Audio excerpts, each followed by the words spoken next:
It's Words About Books, Nate. It's Words About Books, Ben.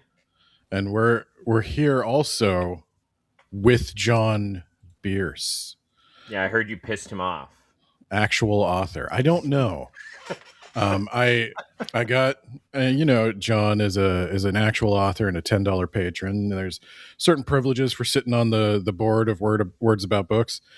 Sometimes when I say things, if you want to chime in, I get the memo, and it's like, well, we're gonna do a guest episode. But for those who don't know, John, do you want to introduce yourself and plug some of your stuff while you're at it? I'm John Bierce. I'm the author of the mage.errant series, The Rack, which Ben and Nate seem to be slightly fond of. Wabby award-winning The Rack. I'm proud of that one. It's my first ever literary award. And More Gods and Stars, the second book, which is currently serializing on my Patreon. The mage.errant is currently being relaunched in bookstores on September 29th. The first and second book are launching together in Barnes & Noble, all that goodness. I'm very excited about it. Not excited about all the promotional work, but I'm never excited about that part of the job. Are you going to be sitting in Barnes & Noble's doing the bookstore thing? Yeah, I'm doing my first ever book tour this fall. And I should be doing appearances in Lawrence and Kansas City. So just saying, Nate. You're going to have to present. All right. The award. You're going to have to present the Wabby, finally. Oh, man. A drawing of a trophy. That's exciting. We've got a trophy. There is a trophy. You're not allowed to keep it, but we can take a picture together. He can keep it. So, no. No, Ben. We're never going to get the chance to present to another author again. Let him keep the trophy. Let him put it on his shelf. So then everything he does from now on, it'll be an advertisement for our podcast. It will hold the place of honor. Yeah, think, Nate. Yeah, think like a CEO. Please don't do that. Don't do that. No, I will say, as far as the More Gods Than Stars thing, serializing at a breakneck pace, I have completely fallen behind. I'm like 6 chapters behind. It is kind of nice to hear you say that, because like all the other authors that I see serializing, which is the bulk of my genre, are going way faster than me. Some of them are going like 3, 4, 5 chapters a week. No. I think are you doing one a week? 2 a week. 2 a week? How Yeah, many that's of what them have won Wabby awards, you know? That is true. I was not prepared for 2. I was thinking 1 a week. Oh, I'll be able to just like sit down and read this. 2 a week, I fell behind real quick. But that's a good segue in though, because I think what has summoned you here is the genres that are not for me. These authors that serialize 5 chapters a week are probably the ones that I struggle with sometimes. It is possible. I think about serializing a lot. Not just because I'm doing it now, or just because I'm not going to embarrass myself and say how many of these serialized stories I'm following. I'm spending over like $100. I'm spending like $150 a month on serialized authors' paper. Wow. Damn. Ben, we need to get in on this. If you look at the top earners on Patreon for the writing category, it's like 9 authors from my genre and Shane and McGuire. And some of them are, and most of them are making 5 figures. Damn. Yeah. I know the only one I've really gotten into is the Beware of Chicken. And I know Casual Farmer's up there. Yeah, he's top 10 or 20 somewhere. But yeah, that's crazy. But I also know that there's tiers of serialization. We've talked about this a little bit. There's some of them do the God, I can't think of the English, the Shosetsuka ni Naru Royal Road. I've been doing too much Japanese stuff lately. You're losing your native language. I'm using my Soon you'll in Japanese and medieval Icelandic.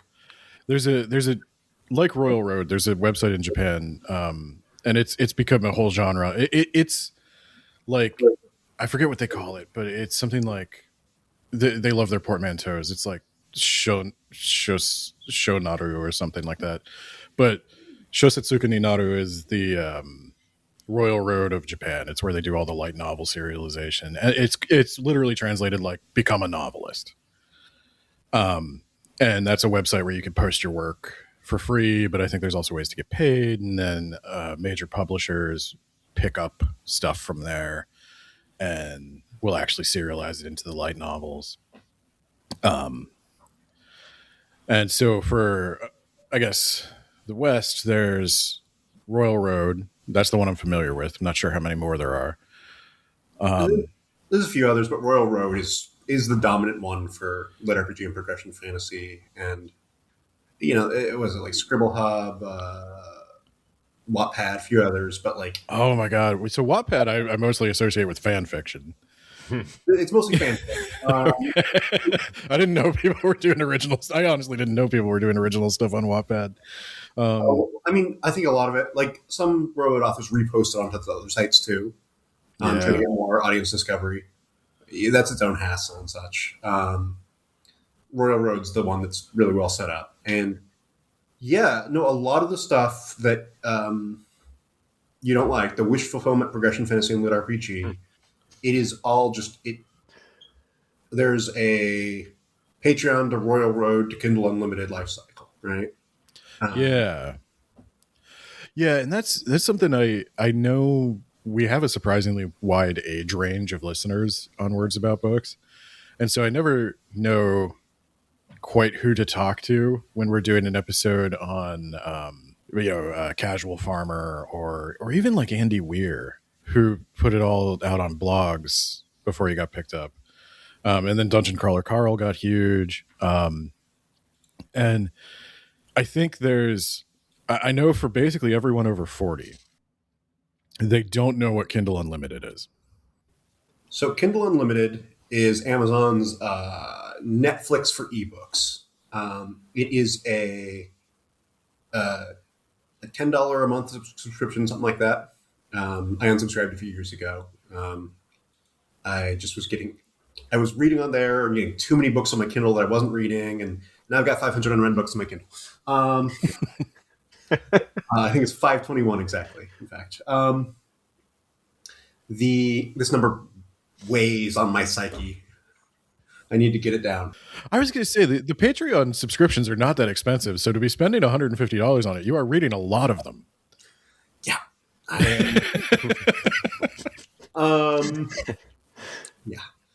Yes, I'm also getting all the serializations. I used to read on Kindle Unlimited all the time.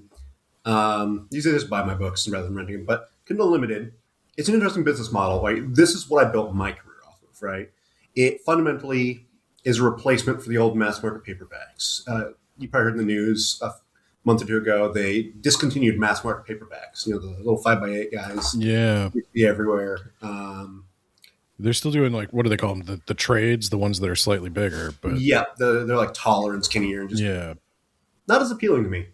But really fun. I grew up with mass market paperbacks. So fundamentally, mass market paperbacks are a price conscious way to read, right? They're always intended as like a pulp, not necessarily like pulp.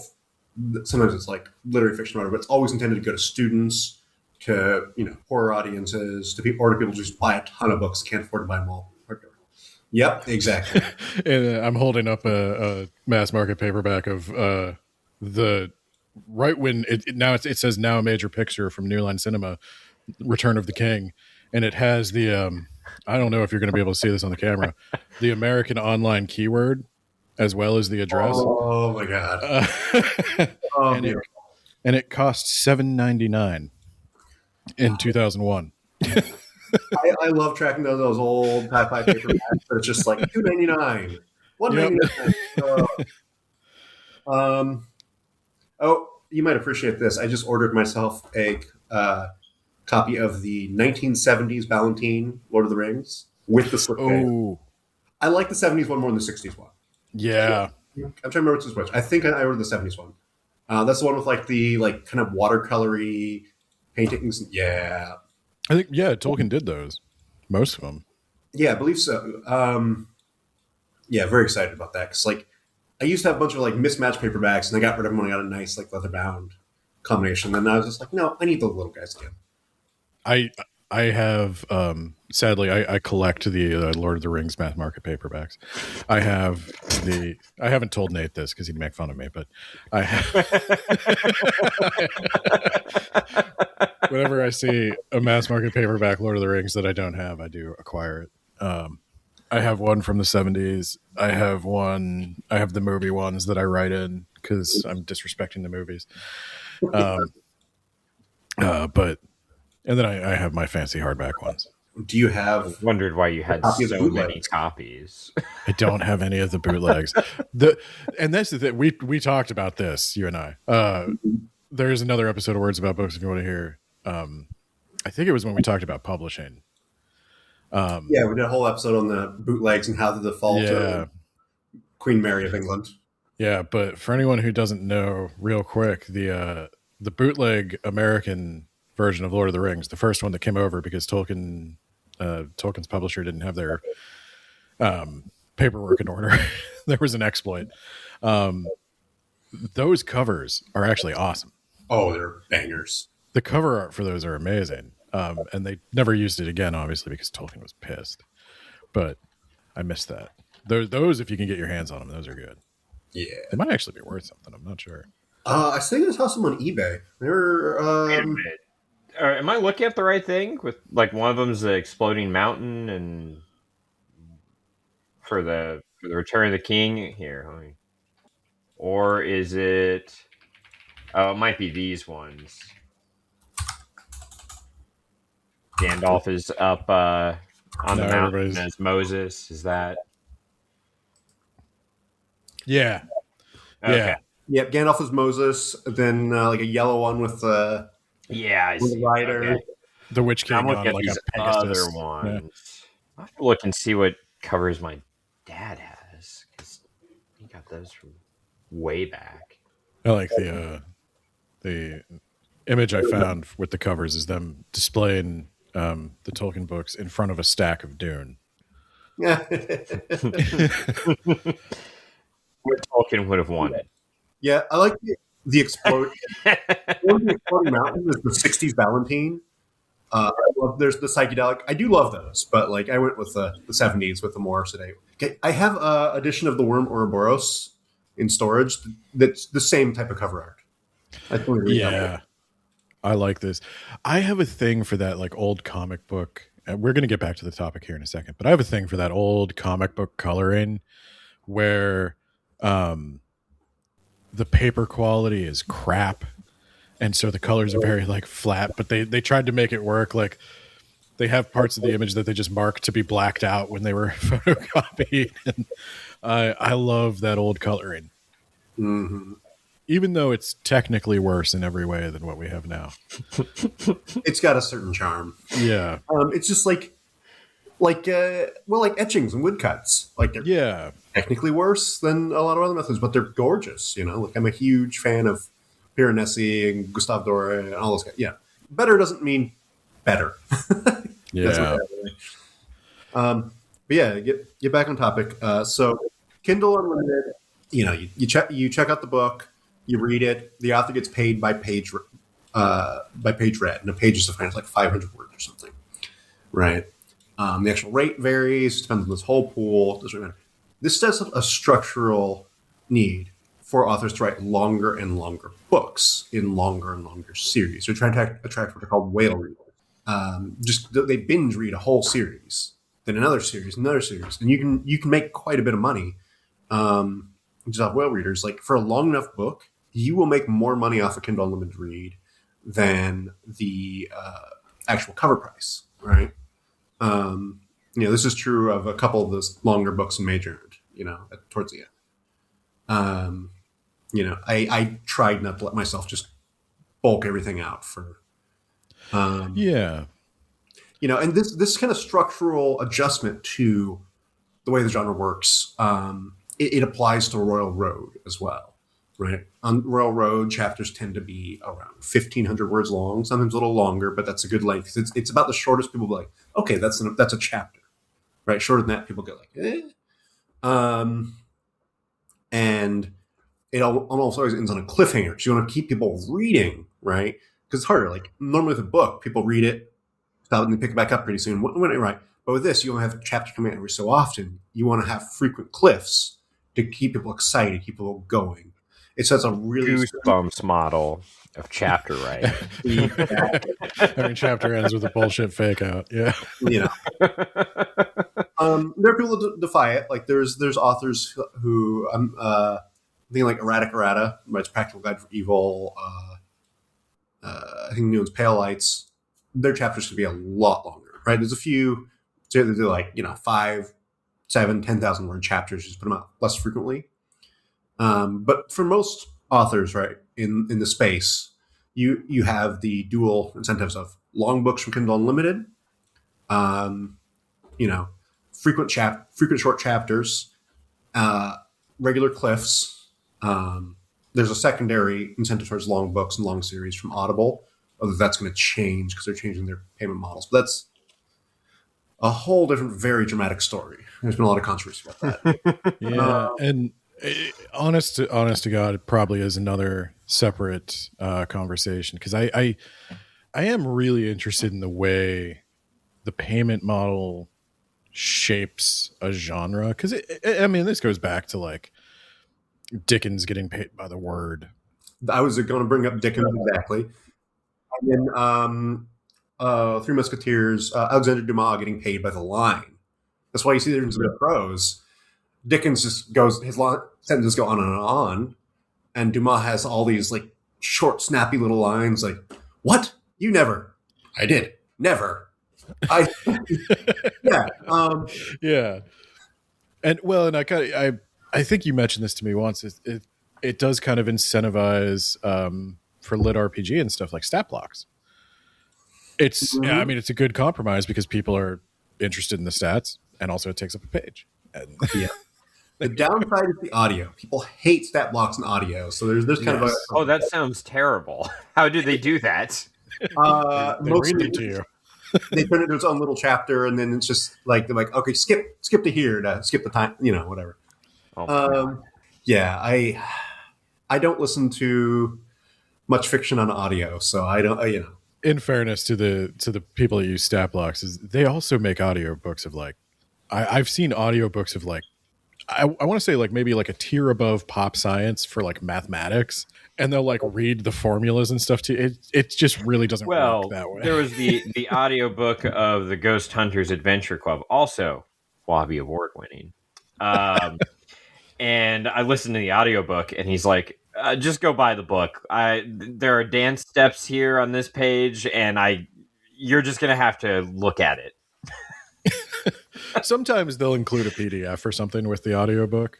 Yeah, I listen to a lot of I mostly listen to nonfiction audio, and there's always a PDF, and I rarely look at it because I'm usually busy with my hands. Yeah. You don't have time to find the diagram they're referencing. Yeah, but, I'm doing the dishes. But yeah, I do like how the payment models shape the genres, and I'm interested in Kindle Unlimited. It's created a different, almost like a different tier of reader. And this is kind of getting into probably the comments I made that you wanted to talk about. There are people these days.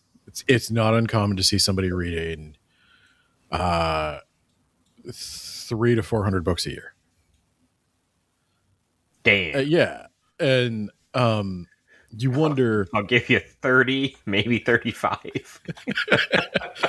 Well, 30 is really good. I'm a weirdo with way too much free time, so. Well, but there's usually you find when somebody's reading like 300 to 400 books a year, they obviously have to enjoy it first off. Like, it's legitimately fun for them, and They're going to the gym and getting those gains while they listen, Ben. Well, I think there's a combination of listening and reading, but the Kindle Unlimited stuff, like the people I know who read 300 to 400 books a year, they do read what I would consider more substantial, more challenging material, I guess. But I think there's at least 50% is easier to digest, either, and it seems to fall into two kinds of categories. It's either romance or it's the progression fantasy. And I let me know if it's wrong to lump these together, but I lump them together mainly because I find them all on Royal Road and Kindle Unlimited. Is the progression fantasy, LitRPG, Isekai.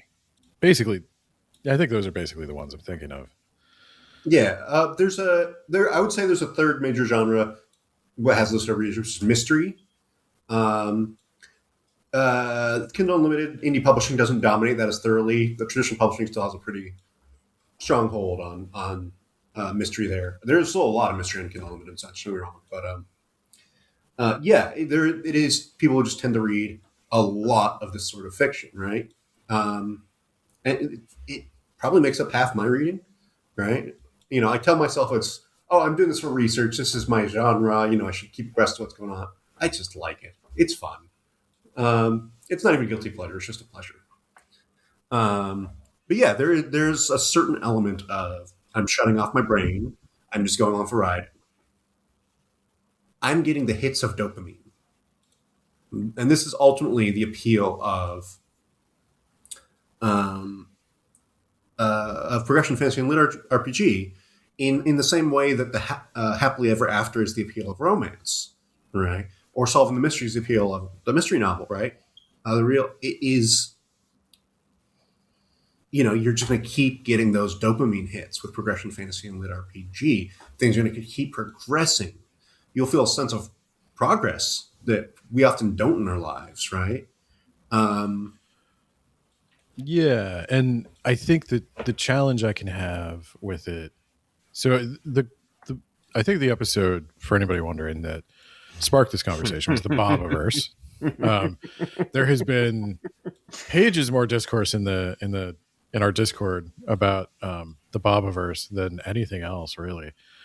And I became concerned at a certain point that I don't know what we're really doing in the Bobaverse anymore. There comes a point where it started off as kind of like a civilization builder.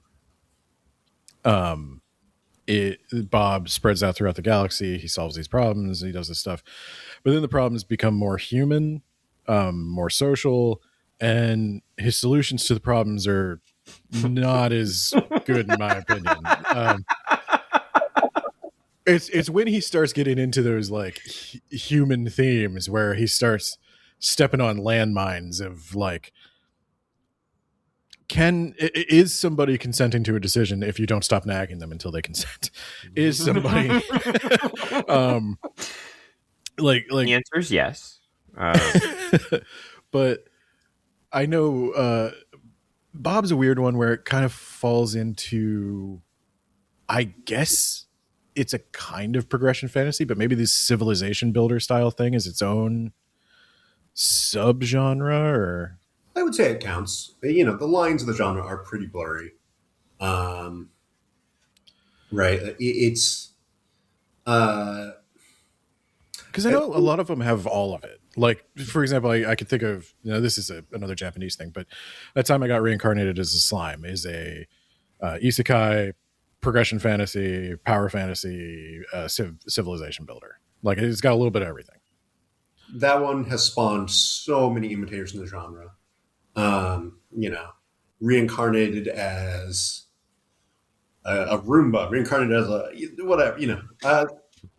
The best of it, in my opinion, is Chrysalis, which is reincarnated as a giant magical ant. I'm telling you, Chuck Tingle is leaving money on the table. Yeah. He could do a whole reincarnated series. Yeah. Yeah, he could.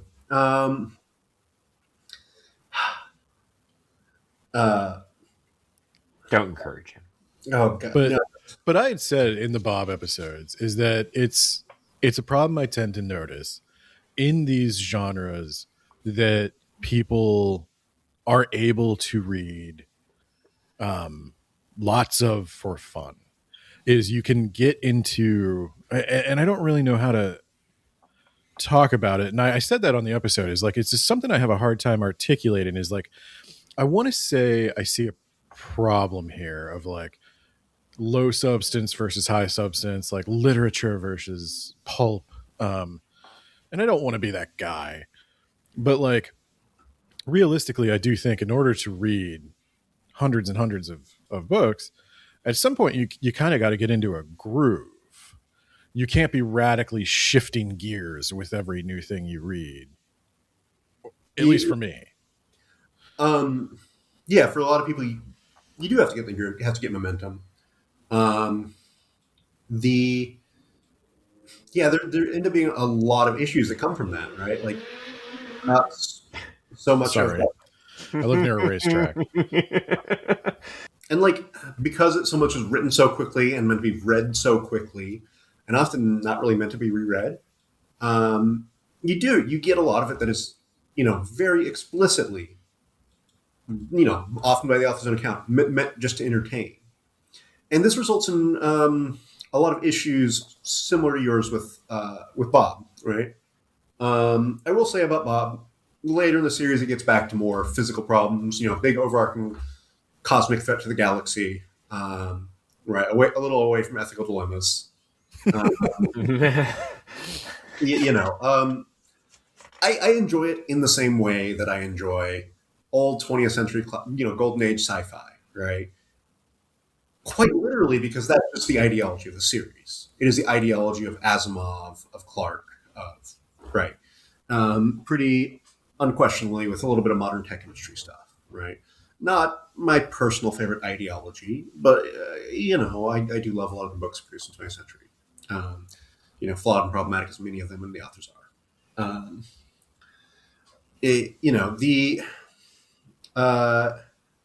And this is kind of one of the issues that you come across a lot with progression testing LitRPG is in series that are written this quickly, it often benefits the author and the reader to not question their ideological stances. And this results in a lot of just stumbling blocks for people who are coming in willing to look more critically at this stuff, at their own tastes, which a lot of people want to shut that part of the brain off when they read. I get it. Sometimes I do that too. But I'm not going to name any authors whose writing I don't like. I have a policy against talking about people whose colleagues. Yeah. Yeah. And you know what? Like, if you write fiction, you're my colleague. If you write, you're my colleague in some sense, Perfect. right? He can't talk shit about Edenverse. We got him. I would. No. Well, it's going to be serializing soon on our own. No. Like one of the things I've noticed is that there is I'm going to reference something I feel like nobody's supposed to acknowledge exists. There's on Reddit, there's the R Books community, and there's the R Books Circle Jerk community, as there are many Circle Jerk communities on Reddit. And that's a whole other explanation of a subculture that I don't want to bother going into. But basically, one exists to mock the other. And there is the Circle Jerk take is anybody reading 400 books a year can't possibly be paying attention to them. It has to be total vapid nonsense. And I'm not on board with that. I'm not on board with that take. But I do think part of it, I've tried to be mindful of like, I am entering into an ecosystem as an outsider. So like when I got into Beware of Chicken, I read the novels. I'm aware that Casual Farmer publishes on Royal Road. And then so first he publishes on Patreon to the paying users. Then he publishes a little bit later on Royal Road for free users. Then it's eventually collected, edited, and put into a book. And one of the things that I have struggled with is somebody coming in from like outside the serialized ecosystem. And maybe this has happened all along. I never thought about it this way when official publishers were involved. But is the version of Sherlock Holmes that was published in a newspaper the same version I get in the book? Is the chapter, whereas with Casual Farmer, I know the chapter he puts out on Royal Road versus the chapter that's in the book, there's another round of editing. Mm-hmm. And so there's this part of my brain that's like, which one's real? What's the official? Like, there's some magic that happens in my brain when a second draft becomes a final draft. Yeah, I mean, we already talked about it on the Patreon. We already definitively answered that one, Ben. So yeah, subscribe to the Patreon. But yeah, that's an interesting, like, so there's that angle of it of I don't know where to jump on, and it can be strange to somebody coming in from outside that you don't. Sounds like my issue with comic books. I was asking you, where do I jump in? There's like 100 years of Batman comics. I'll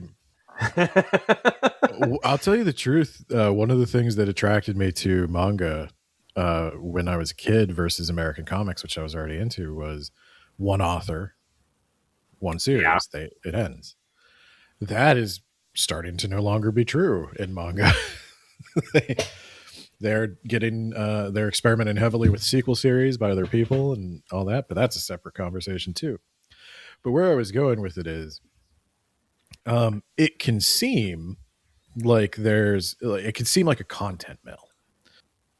Like people just want it as soon as they could get it, and they don't care about the quality. They just want it. Give me your first draft, and I'll read that. Maybe I'll go back and read the novel. I probably won't. I'll probably be on to the next thing. For a lot of readers, you are completely correct. Right? They're the whale readers. A lot of the whale readers I was telling you about earlier. For others, not so much. Others are willing to read that earlier stuff, but they're going to come back to the stuff they love. They're going to buy the actual book. So there's a variety of like models of readership here. But yeah, and this is something I think just about every author in our genre will cop to. There's a lot of junk. And a lot of them were like, but junk's what our readers want, right? This is junk food. It's potato chips. I'm not trying to do anything fancy. Like there's some of us, like me, who are a little more pretentious, and they're like, no, we can do something more with the genre. But there's that kind of tension there. So I can kind of relate to it as a horror person. My God, there's a lot of junk in horror movies, particularly. But occasionally you'll get a Get Out or a Sinners or Tremors.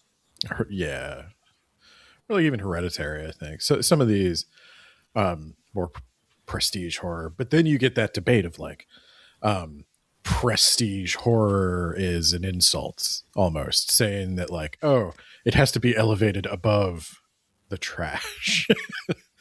That there's a problem with the genre and these rise above it. And people don't like that. And I kind of wonder, do you think, is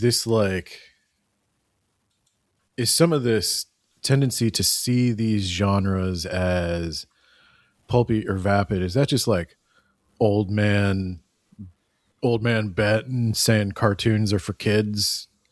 I'm never going to watch a... That phenomenon you described with the in horror, it's the exact same as the one in progression fantasy and LitRPG, if not as exaggerated yet. There's not like a divide between the authors generally so much. But like I see those horror movies, the successful prestige horror, as coming from a genuine love of the genre. Like every interview with a director I've seen who makes prestige horror expresses their genuine love for a lot of schlock, frankly, right? Yeah, there's a reason they chose horror for this story. There's a lot of ways you can set the tone, and there's a reason they chose this tone. People who come in from out of the genre with contempt for it and try to produce a prestige version of it, it almost always bombs terribly. Just no, yeah. Like Is that what they actually call it? Prestige horror? I don't know if there's like an authority that can dictate the name of a genre, but I mean, as an outsider, it all looks like garbage to me. So, you know. I have heard A24 described as the prestige horror studio. It seems reasonable to me. Yeah. Speaking of which, you guys seen the Backrooms yet? No, not yet, but it's on my list. Absolutely not. I enjoyed it. Nate, but we all know how much you love House of Leaves. Backrooms was practically made for you. Yeah. House of Leaves. Yeah, that Doom mod really did it so much better than the movie's apparently supposed to be really good. I thought that movie was dead on arrival. I thought that was going to be like a weird internet thing, but it has taken off. It's good. It is legit a really good, really well written, incredibly well shot film. The cinematography is stunning. It is the Five Nights at Freddy's of our generation. Am I right, guys? Five Nights at Freddy's movies are. Don't tell my wife they're not very good. I much preferred the one where Nicolas Cage doesn't speak a word and just beats the shit out of animatronics. That's a thing?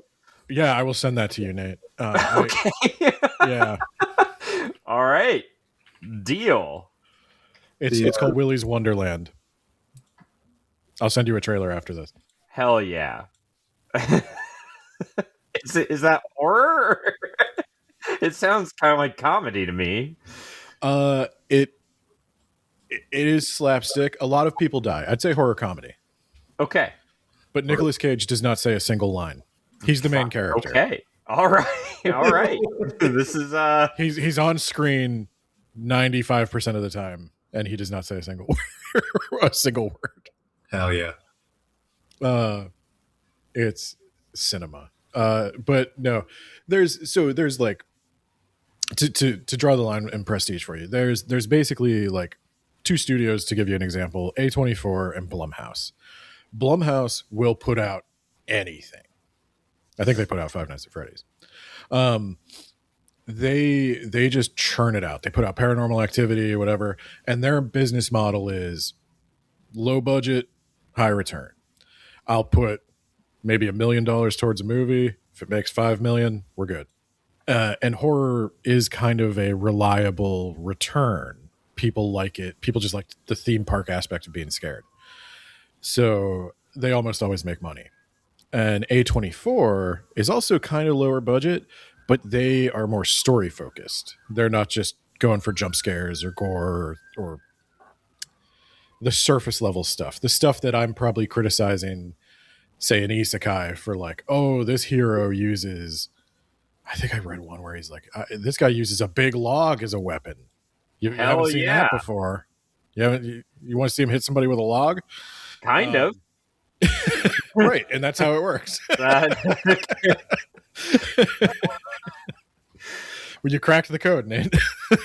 Yeah, my problem with Isekai is more the really, really, really, really, really bad ones with the slavery. Yeah, I'm not going to put that on. Yeah, you can't get into that one. You can't get into that topic. That exists in Progression Fantasy and LitRPG too, unfortunately. And it's just like, it's a direct carryover. They're just writing those isekais as usually LitRPG. But do you... So I guess what I'm saying then is, am I taking a medium that is... Yeah, there's a lot of... and just pure entertainment here. And I don't want to throw the whole medium out. Where do you think like the potential is for this to really tell a different kind of story? Like with Hereditary or something, where they use horror to tell a story about estranged parent relationships or something like that. There's a real core there of some like real human emotional thing. Assuming any genre can be equally as capable of that. So there's not a structural divide like in horror. There's not like one publisher that's the good shit, one publisher that's the slop. No, it's you just gotta like go series by series and author by author. But there are a sizable minority of authors in the genre who are really trying to explore something serious in it, right? It's me. I'm one of them. Whether I'm successful or not, like I really am trying to look at, capitalism and unsustainable systems of growth with More Gods and Stars. I was really trying to look hard at empire, at the good king problem, at the problematic and unproblematic uses of taxonomy and the way we think in mage.errant,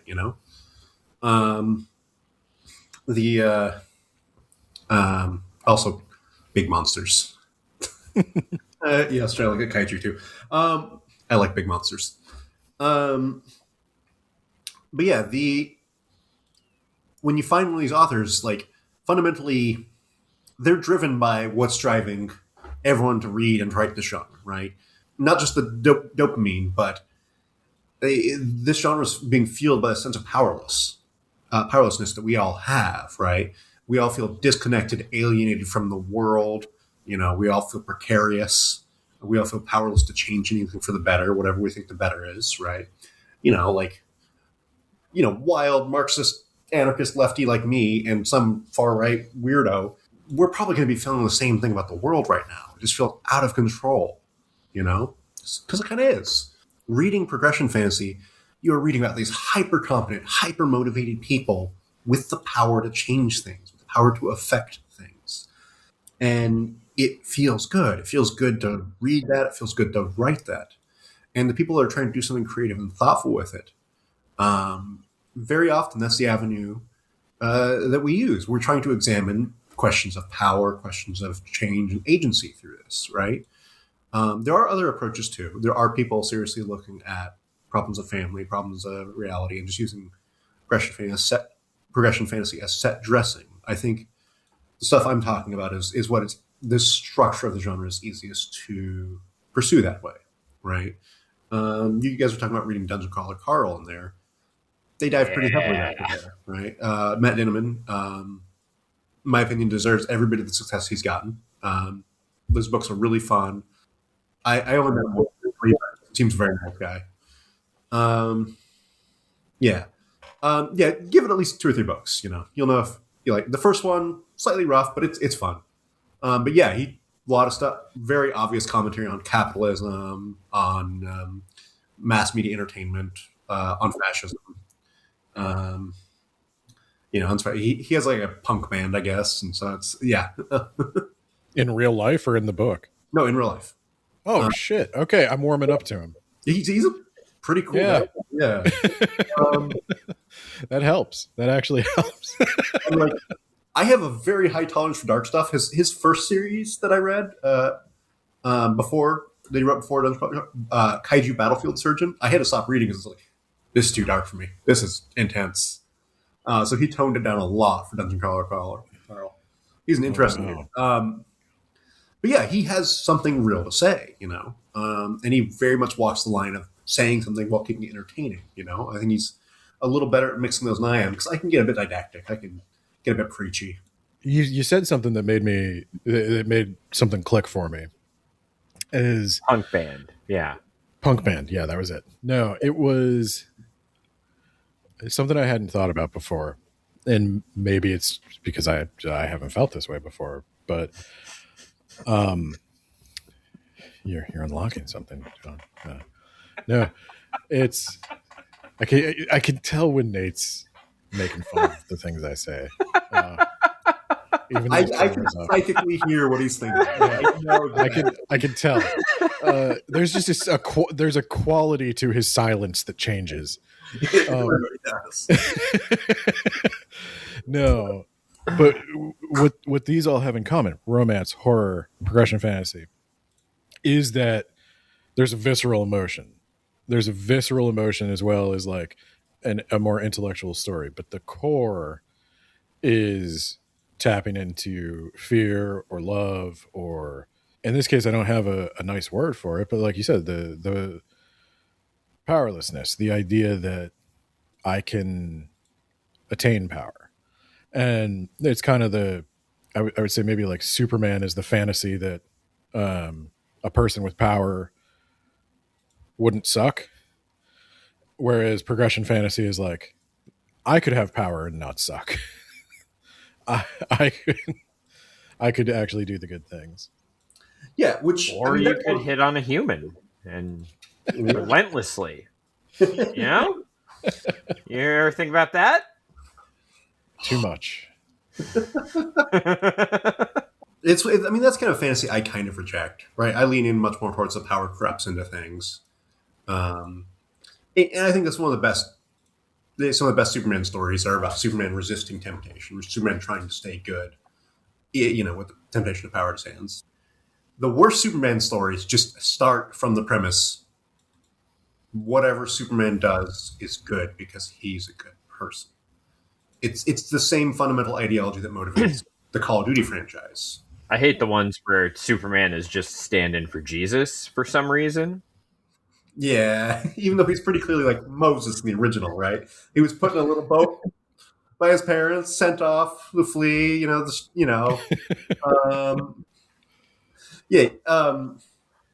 The the Jesus parables are kind of like, okay. Do you think that because there's a tendency to write a lot with a genre, and there's kind of number must go up because that's where the dopamine hit is. Is there a point where like the protagonist has acquired too much power? Yeah, absolutely. Both from the sense, power corrupting sense that we're talking about, this more say Watsonian perspective, and then on Doyle's perspective. For anyone unfamiliar, it's like a classic paradigm of Watson versus Doyle. Watson from the Sherlock Holmes story. How would he interpret something Sherlock Holmes is doing?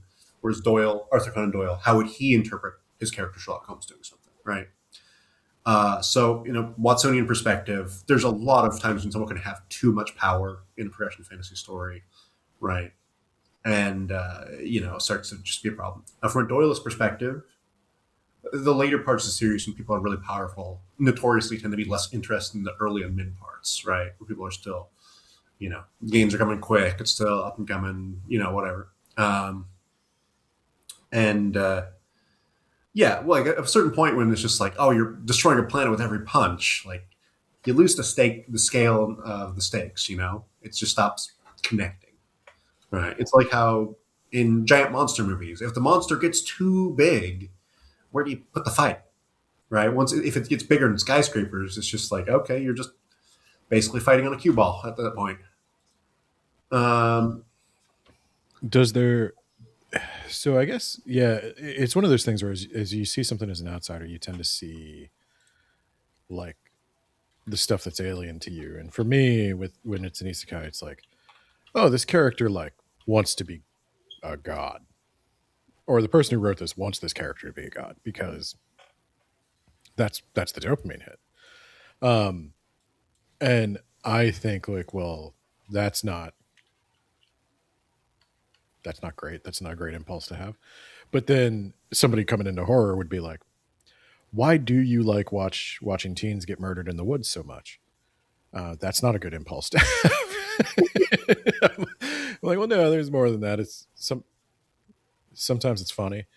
But yeah, I would have the same problem explaining it.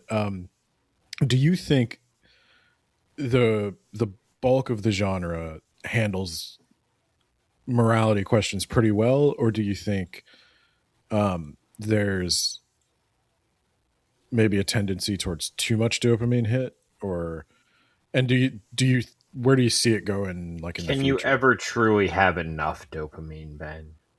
Yeah. When do the seizures start? Parkinson's has entered chat.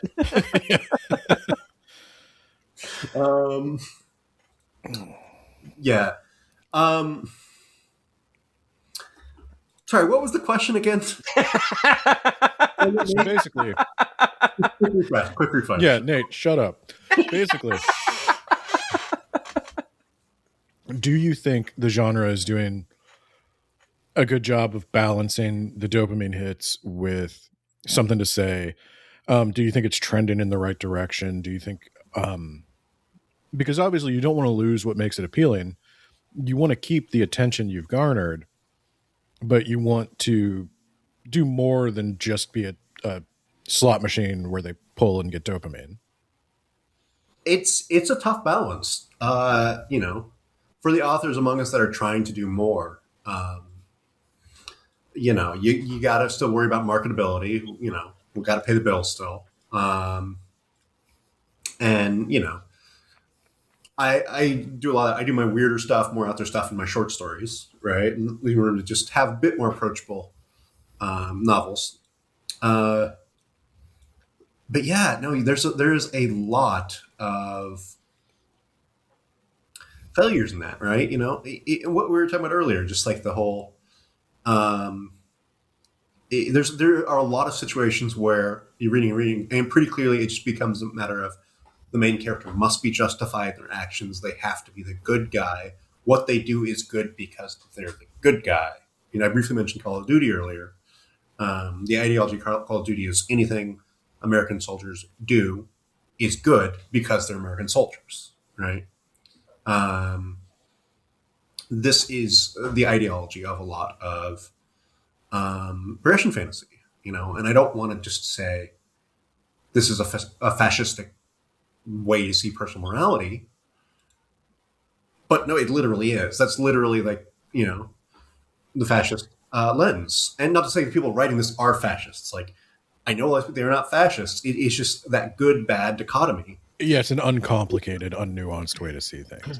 Yeah. And I wondered, like, because when you're writing, it's like you said, if you're writing 5 15-page chapters a week is, even if I wasn't thinking, I couldn't produce that much content. So I respect the people who can. Simply being able to turn out a creative product that quickly is a skill in of itself. Does the what I'm wondering, I guess, is, for me, I could see where horror has achieved a balance. There's, what the kids would call slop, but there's also plenty of gems. The genre's in a healthy place, I'd say. Do you feel like it's the same with the progression fantasy, Isekai, let's say the Royal Road space, or is it hard to stand out in just a sea of never-ending content? I would say it's a bit of a complicated story. I think it's on the way to having a healthy balance. I don't think it's been established yet, but there is a lot of really good stuff that's floating to the top. That is one nice thing about Royal Road, is that often really good stuff that comes out consistently does great. Dungeon Crawler Carl. I do the same thing. I have had to stop and pause every time I've said it in this episode. I hope Matt Denman gets joy from that, because yeah, it caused so much suffering to people trying to name the series. But then that's why we all write, is to cause readers suffering. Yep. Yeah. Like there's stuff like his books. I hope my books. One of the other most popular series out there, He Who Fights with Monsters by Shirtaloon. It's great. It's actually really thoughtful about its ideology. It has one of those characters who just is relentlessly getting more and more power. It is becoming godlike. a series is getting ready to conclude on Patreon, and it does a really good job of questioning: is it okay for you to have this much power? Are you using it wisely? And the answer's often no. It's just the main character is a really snarky, annoying Australian guy. I love him. Or you look at what's another one? Will White's Cradle series, which heavily inspired. We talked a bit about before, or you guys talked about. I wasn't there. I was listening to you guys. Shanxia, cultivation fantasy. The Chinese inspired, Taoist inspired. It's like the most popular Western cultivation series, right? It's finished 12 books. It's genuinely amazingly well written. Some of the best pulp fantasy out there. The author Will White has he actually went through the writing. What's the fancy writing program that everyone jokes doesn't produce authors? Is it MFA? Master of Fine Arts. Is that it? Is that what it is? Yeah, maybe. He has one of those degrees and used to produce amazing, amazing pulp fantasy. There's a lot of really good stuff. Another author I want to bring up. She just launched a new series. Sarah Lynn, a friend of mine. She just launched a time loop magic school series, and her series are all really thoughtful. Breakdowns and subversions or whatever genre she's writing in. She's excellent. Does that Magical Girl does that fit into the progression fantasy?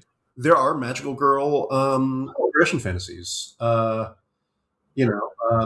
Wang, she has a side Magical Girl series as Myelin Wang. That's pretty good. I'm blanking on the name of the series right now. There's a lot of stuff that's pretty clearly inspired by Madoka Magica. A lot of dark Magical Girl stuff. Yeah. I was gonna say I'm an old school. I have all the Sailor Moon comics and everything, but I don't. Somebody tried me to get into Magical Madoka, and I was like, I don't know. I don't know what this is. I was scared away. It's a good. I think it's 10 episodes up. It's pretty good. I don't personally grok why people are so rabid about it. I enjoyed it. But there's a lot of really good stuff in it. But there is a lot of slop to sort through, and it's tough. Until you get familiar with the genre, figuring out what's good, what's not.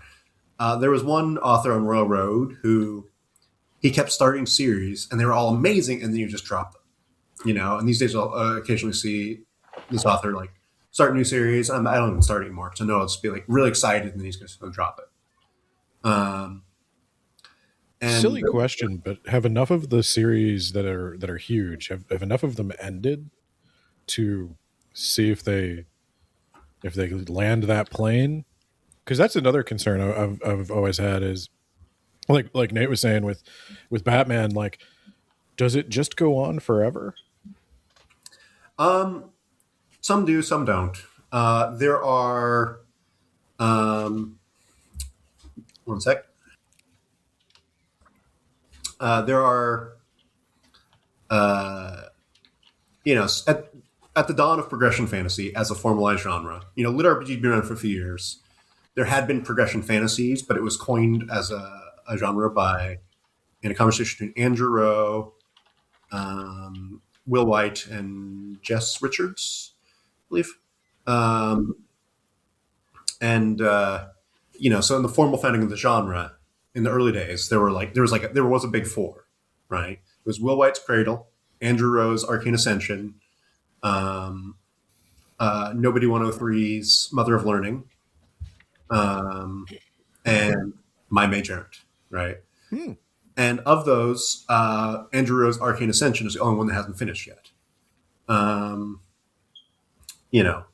Personally, I think we all sank the landing decently well to one degree or another. Honestly, I think my landing was worse than Nobody 103 or Will White's because I'm tying into bigger multiverse stuff, left a lot of plot threads. Just kind of necessity for what I'm doing with the whole greater multiverse thing. Mm-hmm. It's the best way I found to keep reading from one series of mine to the next. Yeah, that seems like Brandon Sanderson has definitely made that Yeah, multiverse concept like very mainstream. yeah, there are real costs and benefits to it. It is a bit tricky to do right. Um, Will White and Giroux are doing it too, to one degree or another. Mine's just a little more explicit and right up front. The not that much more. Yeah, and there's a bunch of other series that have ended at this point. On the other hand, there are some really giant series that the authors have just straight up been like, no, I'm just, as long as people are paying me and I'm still following, I'm just going to keep writing it. And So the genre is younger than I think I realized. Then yeah, as a formal genre, progression fantasy dates back to, I think the founding post was in early 2019, the codification post on Reddit, because of course it was named on Reddit was where it launched. It exists. Books that are part of the genre existed well before that, right? You can point at books from like the 80s, like, yep, that's part of it, right? It was just codified then. LitRPG, I think, dates back to 2011, 2012. Started in Russia, actually, and then spread out from there. So yeah, I guess that is pretty young. So with like Dungeon Crawler Carl getting big, you're going to be in major bookstores now. You can find monsters in bookstores, the one I mentioned before.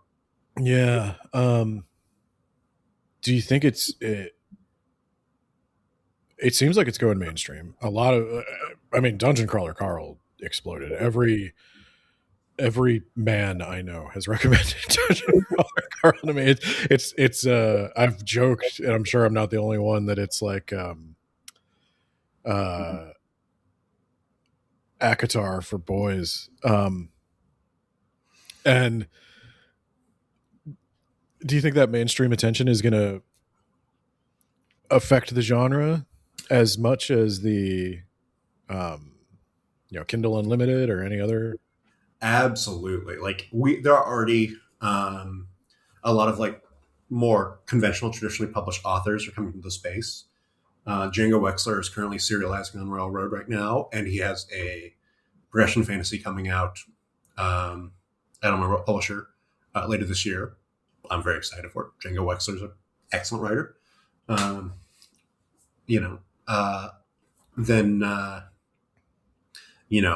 They're reaching out, trying to bring people like me into the fold through a move. Like, they're not like eagerly dragging it in. The publishers are not.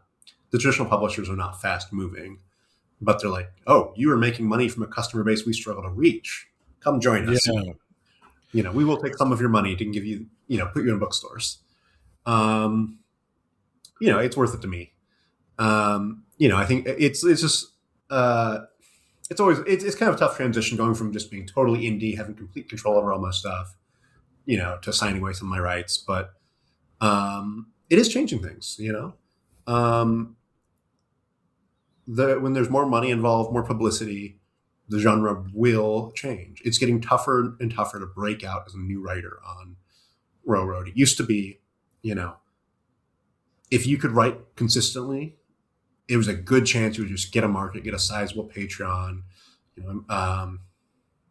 eventually, self-publish, and, even just as very much an amateur writer, it's getting tougher and tougher. The barrier of entry is going up. More and more serials are coming out every day on Railroad, on Kindle Unlimited. It is changing things. It's not as new writer friendly as it used to be. It's not the Wild West anymore. And it's, I'm very lucky. Like, I don't know if I would have had anywhere close to the success I did if I had come out even a couple of years later, right? And I had the early mover advantage. There are, frankly, much better writers than me, who, just have not seen success, on the scale I have. And I'm proud of the stuff I write, but publishing industry has never been fair in terms of that. Quality is never an assurance of sales. No, No. no, that's kind of where I'm at. Is I have to read Dungeon Crawler Carl. It's not the sort of thing I would read. I'm not a fan of stat blocks, or I really don't think, as much as I want to understand genres, even if they're not for me. LitRPG is a tough one, because I just it as somebody who spends so much time like DMing, um, whenever I start reading a well constructed game, I would rather play it that than just continue reading it. That's part of my challenge, I think, with the genre. But I haven't given it its proper chance, and that is something I struggle with some of these as I came to it, because it's just like the idea of publishing 5 chapters a week. Well, how could it be good? I mean, who could produce five good, meaningful chapters a week? But They are out there. They are out there. I know, and that's the thing I've seen. Because even I know, I was shocked Casual Farmer was doing 3 a week. Somebody told me, and I was like, that can't be true. Like, there's got to be 6 people doing this. Like, no, but no, it is. It is true, and that is a crazy skill to have. That is a skill I do not have. But I imagine it comes from just doing it so much. You just write and you write and you write. Yeah, it is a skill. It does. A lot of these writers struggle with burnout pretty hard. Some have been quite public about it. Shirtle, who I mentioned earlier. I can imagine. That's a crazy output. Yeah. And then there's also like something of the parasocial element too, where authors in fresh and fantasy and RPG tend to be way more accessible to the fandoms than in other genres, because we are so online, so present. And that can take up a lot of mental energy too. Like, I love my fans, but like I'm an introvert, socializing, with anyone is eventually here's the point. It's just like, okay, I'm going to curl up in my bed now. Coming in from outside the genre too, that is another thing. Like you mentioned, like Nobody 103 and Casual Farmer, like these are screen names. These are not pen names as I'm used to them.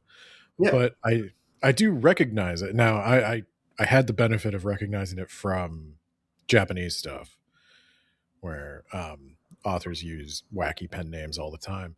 But it's the same sort of thing. Is like their output is crazy too, and they have to have a pretty one-sided relationship with their fans, where they have to serve them basically, because that's their livelihood, and so they cling to whatever privacy they've got. And I can only imagine with the Patreon model, it's good and bad. It's like, yeah, you can make money now, but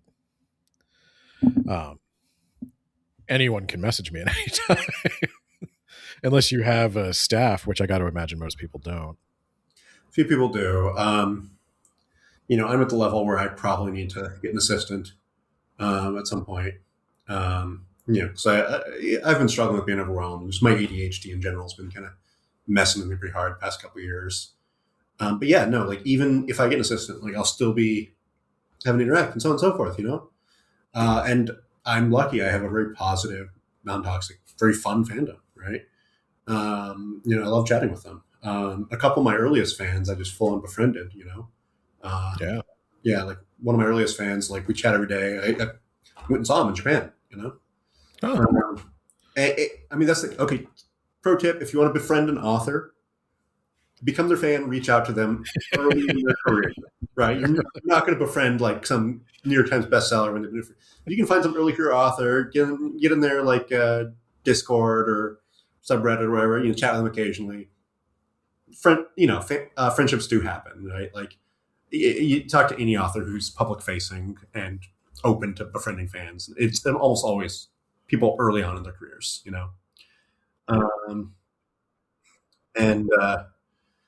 Um, this is the dream job, right? This is the best job I could possibly imagine, but it is still a job, Um, but yeah, so I do actually have, if you're open to it, homework for you guys. Okay. So, well, first off, with Dungeon Crawler Carl, I don't know if you started yet or not. Not yet. Not yet. Audiobook. Audiobook, really? Okay. Audiobook. People love the audiobooks. Voice acting is apparently great. I haven't listened to myself, but just like the stat blocks for Dungeon Crawler Carl, which are mostly just the AI of the game reading stuff to people, are apparently just hilariously acted, just incredibly sarcastic. Okay. Yeah, the AI is pretty great. Everyone loves the AI. Not Carl. Everyone else. Not. Then there's then past that. So I got Rex for each of you. So for Ben, I would recommend that you check out Sarah Lynn's Street Cultivation. Okay. It is a trilogy. It's finished. It is a cultivation urban fantasy. It is set in a version of our world that has cultivation magic of people who, are basically living WMDs. But the main character is just a normal guy who works at like a cultivation gym, right? In a strip mall, right? His work is just he shows up and people show up and beat him up to, he's a living training dummy. And the whole trilogy, his rise to, I don't want to say power, but his rise to success. And the enemies of the series are more often than not poverty, debt, unrestrained capitalism, right?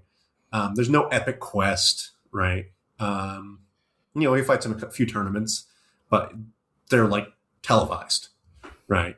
They're specifically sporting events. And it is genuinely thoughtful about society and power and debt, and looking at all of this just 45-degree lens of adding cultivation magic to it. Also, as mentioned, Sarah's just a great author. Like I go back and reread this series every couple of years. Love all her stuff. She's a legitimately excellent writer. Whatever genre she's writing in. And then Nate, you still there?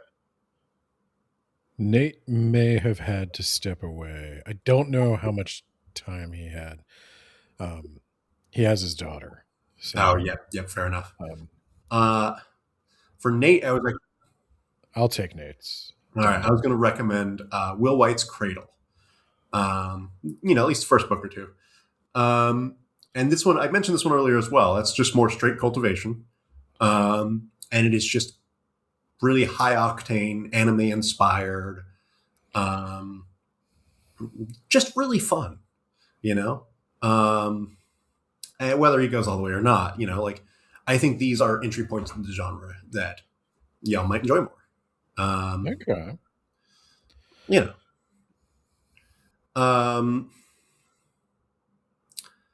And yeah, it is a genre. Overall, it is pulp fiction.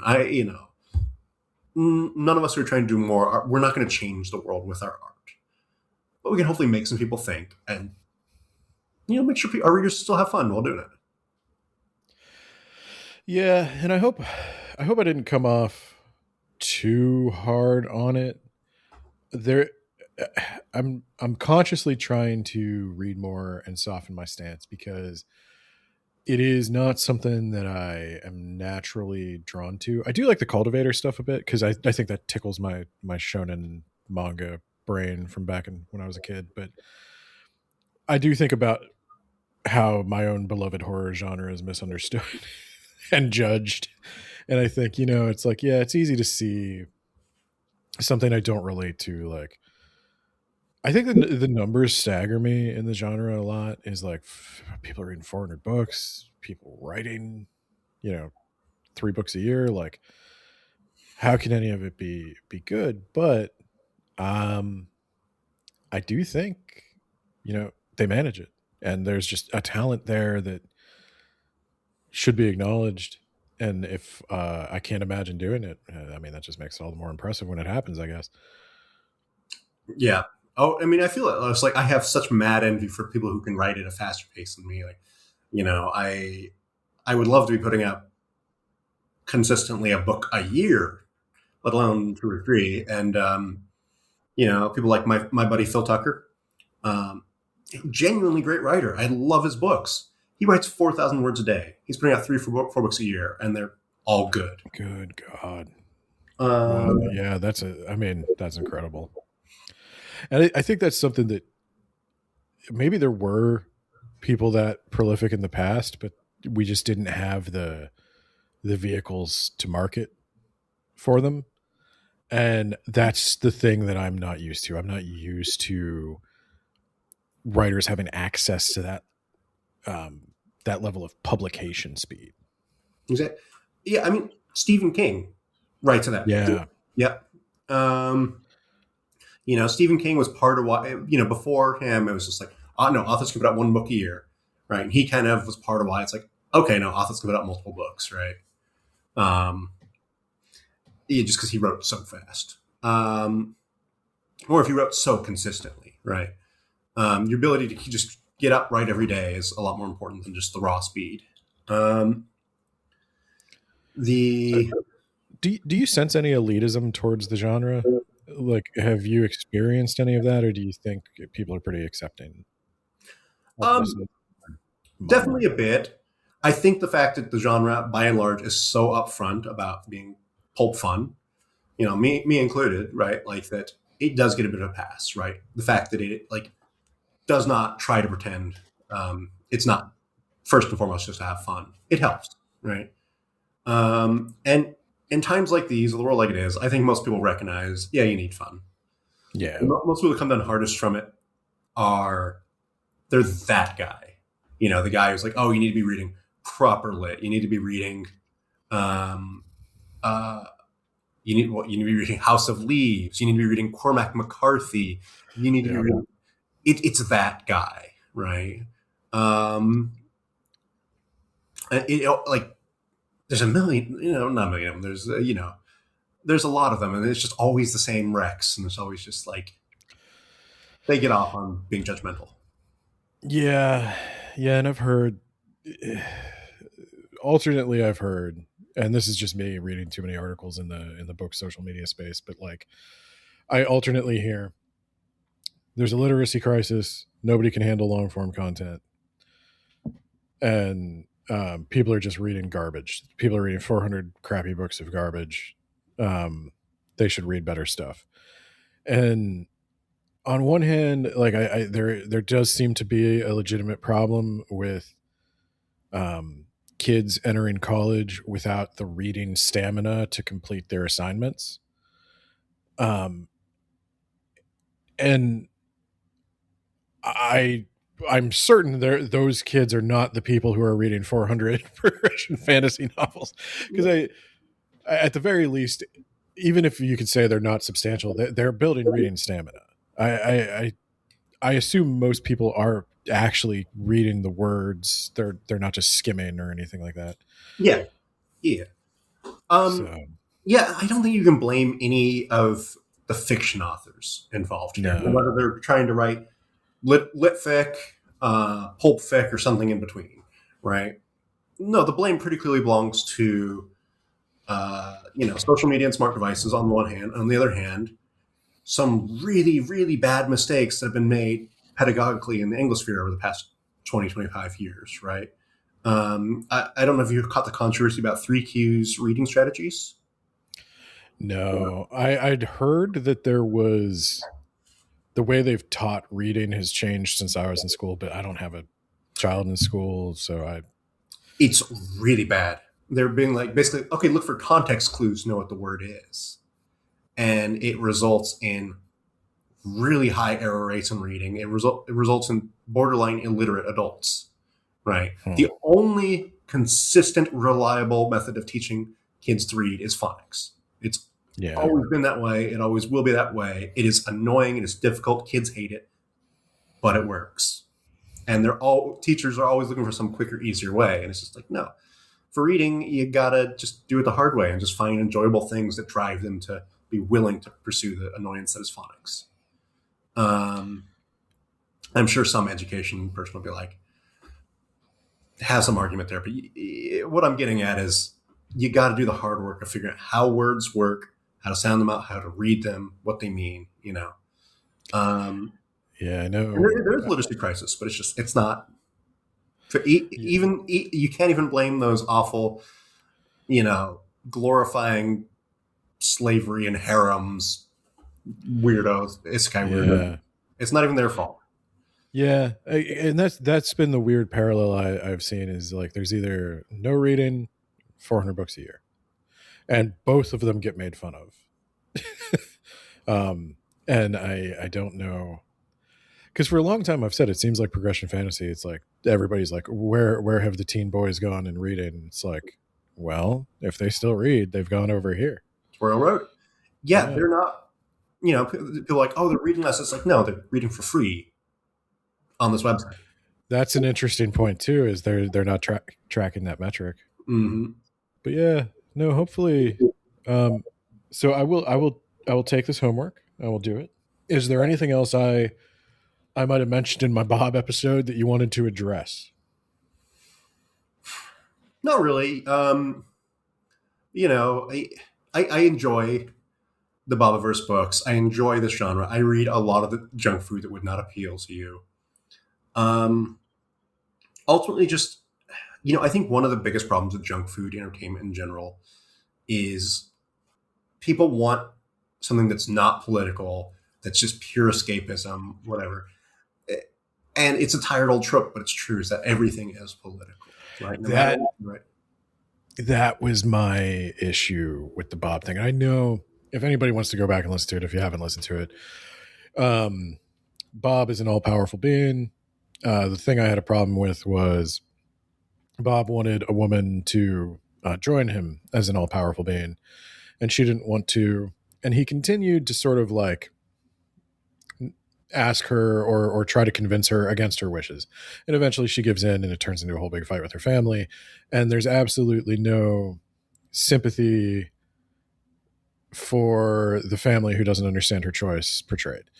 And the thing that got me was, as you're writing that storyline, I mean, you must recognize that you've wandered into complicated territory.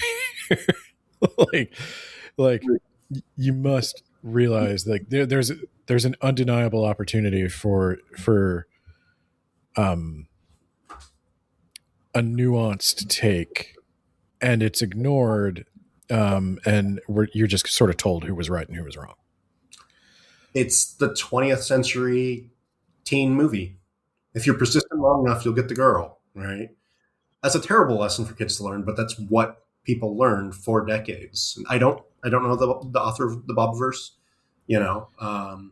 I suspect. But in the teen movie, though, it's not like there's somebody who's. What got me was he specifically wrote the conflict where it's like she changed her wishes at the last moment. She died. And then the family is like, well, this is strange because her entire life she told me one thing, and now you're saying she changed her mind. And it's like, yeah, well, she did. End of story. That's the point. And it's like, why? And when I read stuff like that, and I do think about how fast these things are written sometimes, and I'm like, did the author see the complication and choose to ignore it, or did they just not notice it? It was just like locked into their perspective and you know, wrote on through. But that was one of those things where it's like, I feel like if the story is going to walk up to a line and like, it would be, I don't know how you feel about this. I would like that to be explored. Even if I was reading for pure entertainment, I would either cut that storyline or explore it. But I wouldn't want to hamstring it just to keep things simple. I think ultimately exploring that, you know, like I said, it is just a progression fantasy version of the golden age hard sci-fi. right? With a bit of modern tech ideology added on, right? Not much. It's mostly just classic Golden Age sci-fi ideology. And that's not really the sort of thing that Golden Age sci-fi was interested in examining, right? Um, It is very foundation, like Isaac Asimov's Foundation. There's a lot of interpersonal stuff that's just like 20 years later. they'll come up to an interesting problem, and then he'll just cut to like 20 years in the future. have you ever heard of Rendezvous with Rama by Arthur C. Clarke? No, no, I haven't read that one. A lot of people are very angry, or at least annoyed, that it won a Hugo for Best Novel. And it's in the 60s. And they're like, it's not bad for what it is, but what it is just a technical manual. It's a description of a really cool alien spaceship visiting the solar system. You know? It's basically an O'Neill cylinder spaceship. And,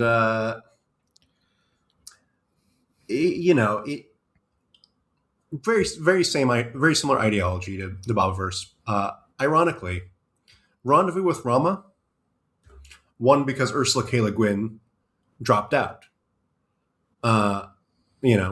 She was, a lot of people, I believe she was going to win, and then she dropped out. She dropped out because Stanislaw Lem had gotten his honorary membership for the Science Fiction and Fantasy Writers of America stripped from him. Oh. Because a bunch of I don't want to say right wing. I don't think they're all right wing, but a bunch of gung ho cold warriors got together in the middle of the night, got a minimum quorum of SFWA members, and voted to strip Stanislaw Lem of his honorary membership because, we can't have this commie bastard in the SFWA. And Clarke was part of that whole thing. Clarke and Asimov were part of that whole thing. So ironically, it was this whole chain of events, right? Stanislaw Lem is better than Clarke, just unquestionably. I haven't read enough Lem. I've only read the one thing. It's so weird that you guys started the Futurological Congress. Yeah, everyone starts with whatchamacallit, Solaris. Yeah, we'll have to go back and do that. I think you like Solaris a lot more. Yeah. That you should read. I'm sorry. Roadside Picnic by the Strugatsky brothers. Okay. It's what inspired Stalker. Okay. Yeah. Yeah. I love Russian sci-fi. So such a nice name for that. Roadside Picnic. It is for such a dark and weird novel. Yeah. Humans aren't the one having the roadside picnic in that book. I see. Yeah, I think I want to dive deeper into the progression fantasy space. I'm going to check out the ones you recommended. I think that's been the good thing for me is a lot of people have been patient with me getting into a genre that in some ways isn't for me. They've been trying to recommend and what do you like? What do you not like? So I'm getting a few good ones, and yeah, we'll have to do a progression fantasy arc. And if it turns out the genre's not for you, that's fine. Not every genre is for everybody. I'm sure I don't think I could ever be somebody who's reading 400 a year, but I want to understand it because it does seem like it's a big wave of new literature. I don't think it's going away. I think it's just getting bigger. I think so too. And I think it might make reading more interesting for people because it's like you've brought up in a couple of them. You mentioned magical girls. I think even cultivation goes back to Dragon Ball Z and stuff like that. And I know the Chinese stories are older. Goes back to Journey to the West. Yeah. Which Journey to the West Dragon Ball Z was under basically the same model of Royal Road. It's a serialized 3,000 chapter. It's a continuum. It's the same. This is none of this is new. It just has a more streamlined distribution system.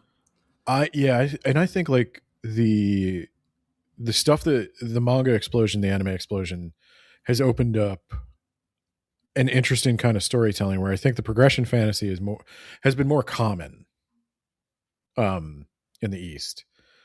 And now it's come West, and there's a spin on it that is uniquely kind of, Western, quote unquote, but it's just like a fusion of different influences. And I think that's going to be big. I think that's what's going to get kids back into reading. I think, if like you said, the whale reader can read 400 of these a year, then the average reader could certainly read 10 or 12. If they knew it was out there. And I think for a lot of people that I still think they don't know what Kindle Unlimited is. They haven't heard of Royal Road. They would be shocked to learn that authors have Patreons.